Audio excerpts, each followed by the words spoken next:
आदरणीय कृष्णा जी मोहम्मदी से 3 बार विधायक रही हैं, शाहजहांपुर के सांसद रही, कृषि राज्य मंत्री रही हैं और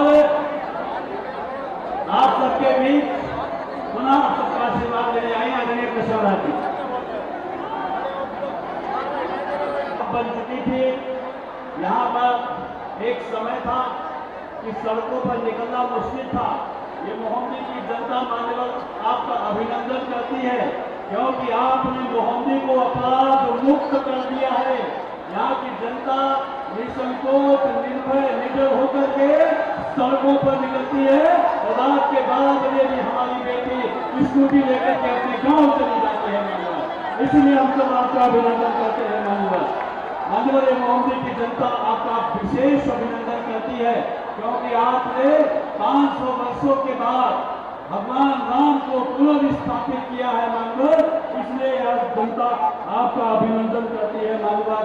मान्यवर आपका अभिनंदन इसलिए और कहते हैं कि गांव का गरीब मजदूर किसान उसको सारी मूलभूत सुविधाओं से आपने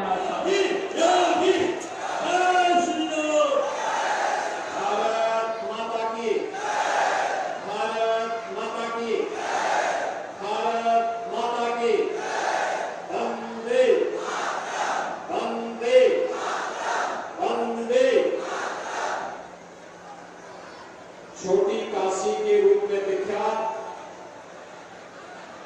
बाबा गोकर्णनाथ, बाबा टेढ़ेनाथ, बाबा लिलोटीनाथ और मां संकटा देवी के पावन धरा को कोटि कोटि नमन करते हुए जनपद लखीमपुर खीरी और लोकसभा क्षेत्र धौरहरा विधानसभा मोहम्मदी के आप सभी मतदाता बहन और भाइयों का मैं हृदय से स्वागत करता हूं, अभिनंदन करता हूं।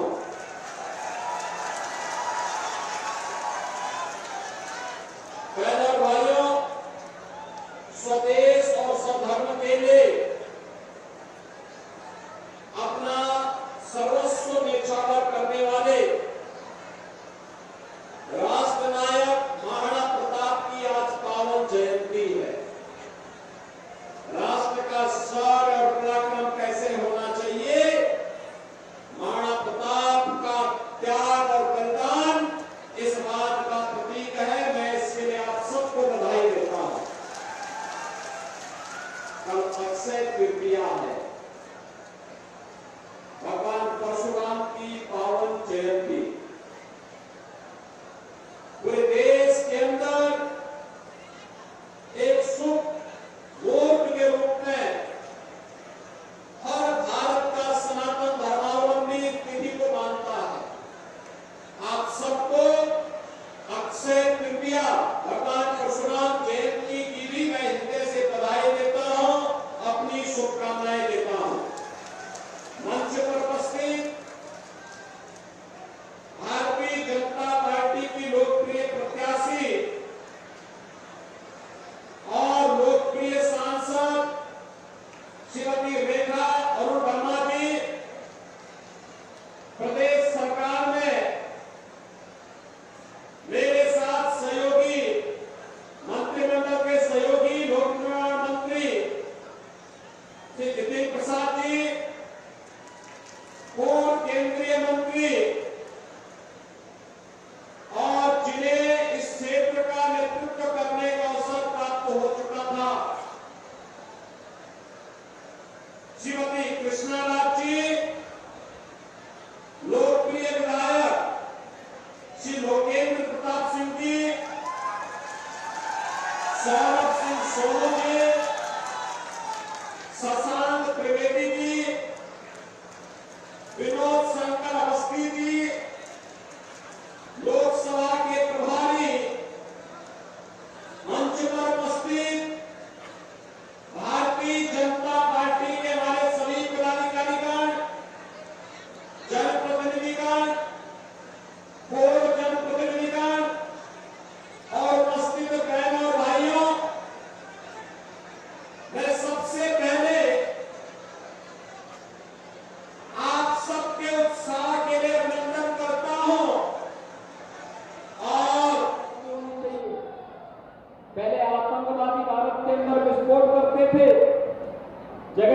विस्फोट होते थे और कांग्रेस और सपा की सरकार क्या कहती थी?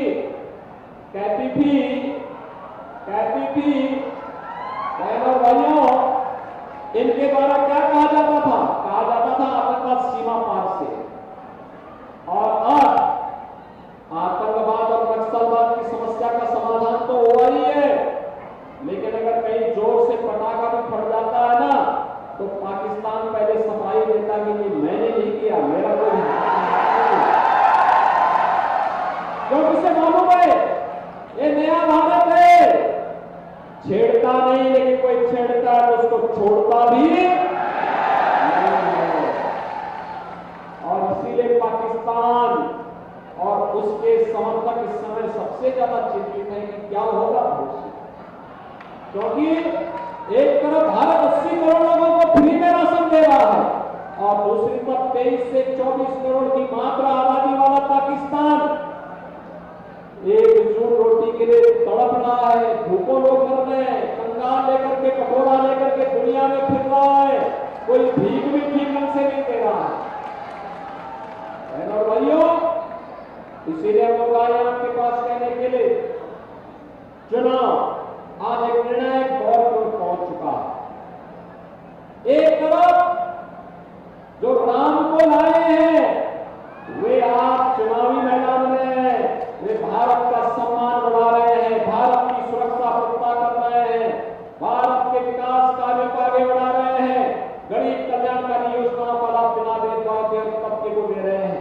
और दूसरी तरफ जो राम मंदिर के विरोधी, आपने पिछले 2-3 दिनों के अंदर बयान पढ़े होंगे, कांग्रेस सरकार के एक थिंक टैंक क्या कहते हैं? कहते हैं कि राम मंदिर बेकार बना, अनावश्यक बना, और समाजवादी पार्टी के थिंक टैंक भी कहते हैं बेकार बना। ये लोग ये रामद्रोही है, ये वही लोग हैं जो राम भक्तों पर गोली चलाते थे और आतंकवादियों के ऊपर दायर जो मुकदमे थे उन मुकदमों को वापस लेने का काम करते थे। ये वही लोग हैं जो लोग राम के अस्तित्व को नकारते थे और आतंकवादियों को बिरयानी खिलाने का काम करते थे। भाइयों, अब आप देख रहे होंगे ये नया भारत है और नया उत्तर प्रदेश है। नए भारत का नया उत्तर प्रदेश आतंकवादियों और अपराधियों और माफियाओं को स्वीकार नहीं करता है, दो टुक बात करता है। रामलला 500 वर्षों के बाद विराजमान हुए हैं तो माफिया और अपराधियों का राम नाम सत्य की यात्रा भी निकल रही है। भाइयों की सुरक्षा का बेहतर माहौल बना है। आज बेटी सुरक्षित हुई है तो व्यापारी भी सुरक्षित हुआ है और इस सुरक्षा का जो बेहतर वातावरण बना है, सम्मान का जो बेहतर वातावरण बना है, यह अनवरत जारी रहे। इसके लिए काशी में काशी विश्वनाथ धाम, तो अयोध्या में अयोध्या धाम का पुनरुद्धार हो गया। कितने लोगों ने अयोध्या का दर्शन किया? काफी लोग अयोध्या का दर्शन कर चुके हैं। और मैं कहूंगा यहाँ के लोकेश प्रताप सिंह जी से भी और रेखा वर्मा जी से भी कि चुनाव के बाद समय मिले जब भी तो एक बार फिर से पूरी यात्रा यहाँ से अयोध्या के लिए जानी चाहिए। नई अयोध्या नई काशी के अगर आप दर्शन करेंगे आपको लगेगा कि हम सतयुग और त्रेता युग में आ गए हैं। ऐसे ही हम लोग बाबा गोला गोकर्णनाथ के धाम को भी करने जा रहे हैं। उसके लिए और हमने तो हर विधायक को कहा है कि हर विधानसभा क्षेत्र में किसी एक पौराणिक स्थल को इसी प्रकार से पुनरुद्धार कराओ तो तीर्थ बन जाए, वहां का तीर्थ बन जाए। और यहां पर लोकेश प्रताप सिंह जी ने 3 स्थानों को ऐसे किया। और मेरा भाई यही पे नहीं, पहली बार आपने देखा होगा करतारपुर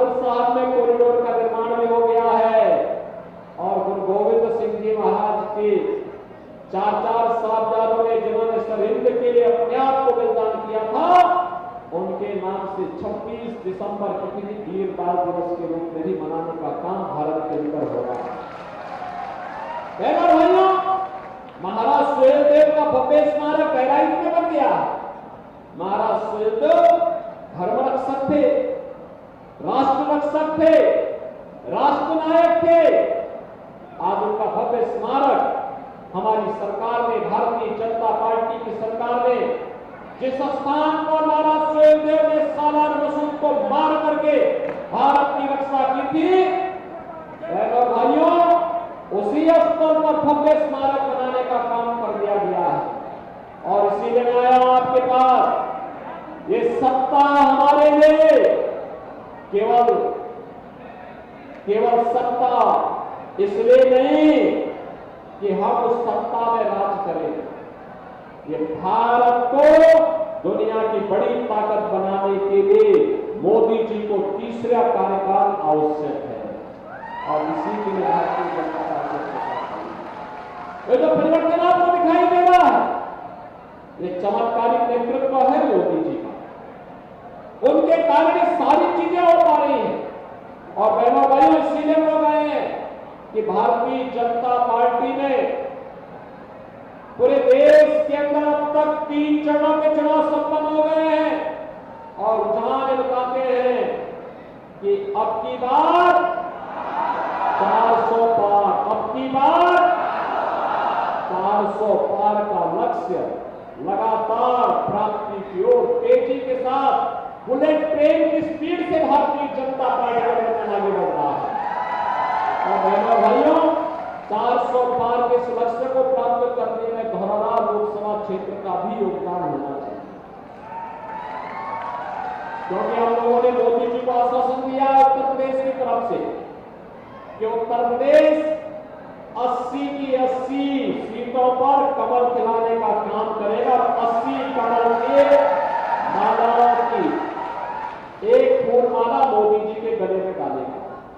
और इसीलिए मैं आप सबका आह्वान करने के लिए आया हूं कि धौरहरा सीट से श्रीमती रेखा वर्मा जी को आप चुनाव जिता के भेजेंगे ना? भेजेंगे? पीछे तक मुझे बताओ, और पीछे तक गेट के पीछे भी लोग काफी बड़ी संख्या में खड़े हैं। सभी लोग सहमत हैं? इधर सभी लोग सहमत हैं। लेकिन बहनों भाइयों, आपको एक काम करना पड़ेगा। रेखा वर्मा जी हमारी राष्ट्रीय पदाधिकारी नहीं, पूरे देश के अंदर उन्हें घूमना पड़ता है, भाजपा के लिए कार्य करना होता है, महिलाओं के लिए, नौजवानों के लिए, गरीबों के लिए, किसानों के लिए, उनके मुद्दों को लेकर के उन्हें जाना पड़ता है। आपको स्वयं ही मोदी जी का प्रतिनिधि बन करके, श्रीमती रेखा वर्मा जी का प्रतिनिधि बन करके घर घर जाना होगा। देवा का चुनाव है, आज 9 मई हो गई है, मात्र 3 दिन चुनाव प्रचार के बचेंगे। इन 3 चुनाव 3 दिन के अंदर घर घर जाकर के कमल खिलाने के लिए जनता जनार्दन के पास जाएंगे। आप जाएंगे? सभी लोग जाएंगे? कमल खिलाने में योगदान देंगे? चुनाव के दिन पहले जलपान फिर मतदान के कार्यक्रम के साथ जुड़ेंगे? अपने साथ 2-2 परिवारों को मतदान करने के लिए प्रेरित करेंगे?